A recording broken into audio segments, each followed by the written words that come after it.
Bonjour, je m'appelle Hannalina Toua, j'ai 20 ans et aujourd'hui je suis ici pour te présenter la licence mathématique. C'est parti!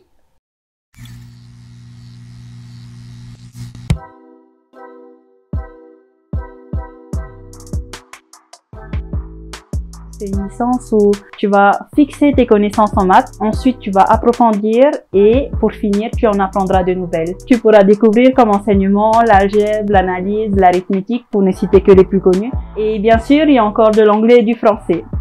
Alors, on dit souvent à l'université que tu dois te débrouiller seul et que les professeurs ne t'aideront pas, mais je trouve que c'est pas forcément vrai dans notre licence, dans le sens où ils restent toujours très présents pour nous et nous aident dans les études.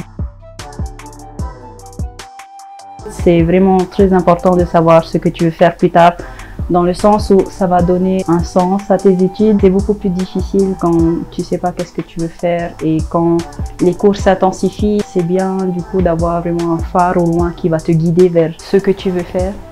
Ensuite, je dirais qu'il est très important de savoir travailler de façon autonome et aussi de savoir gérer son temps. Parce que, comme je l'ai dit précédemment, on a beaucoup de temps libre en licence maths, ce qui fait que souvent tu peux oublier le travail, ensuite ça s'accumule encore et encore, et là, ça devient difficile. Il faut aussi être persévérant et ne pas abandonner. Quand tu vois tes premières notes, un 7, un 5, ben non, il ne faut pas abandonner à ce moment. Il faut se dire, on va continuer de réviser parce que les efforts, ça paye toujours. Ensuite, je pense qu'il ne faut pas avoir honte de poser des questions, de demander de l'aide. Il n'y a pas de questions bêtes. Au mieux, tu montres à ton professeur, tu t'intéresses au cours et du coup, tu permets de dissiper les malentendus ou ce que tu n'as pas compris. Après, ne t'inquiète pas trop, être étudiant à l'université ne consiste pas juste à venir en cours. C'est aussi s'investir à l'intérieur de la vie étudiante. Par exemple, l'université te donnera plein d'occasions de pouvoir t'investir à l'intérieur par les associations, les activités comme la journée polynésienne, la soirée du volley.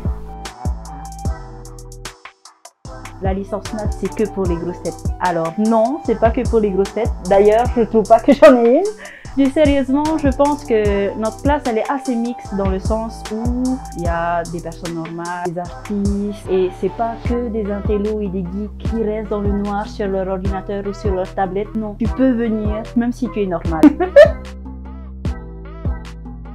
C'est vrai que pour les débouchés, moi je ne veux faire que professeur de maths et là j'ai fait des recherches et je peux dire que non, la licence maths c'est pas que pour les futurs professeurs, car tu pourras faire chercheur, météorologue, travailler à la banque, car tu pourras te spécialiser en master. Après la licence maths, tu peux faire un master MEF 2 pour pouvoir devenir professeur ou tu peux partir en métropole ou à l'étranger pour poursuivre sur un master en recherche ou un master pro. Sans compter que tu pourras tenter ta chance dans les concours de la fonction publique. Bon, merci, c'était Hannalina pour l'EPF.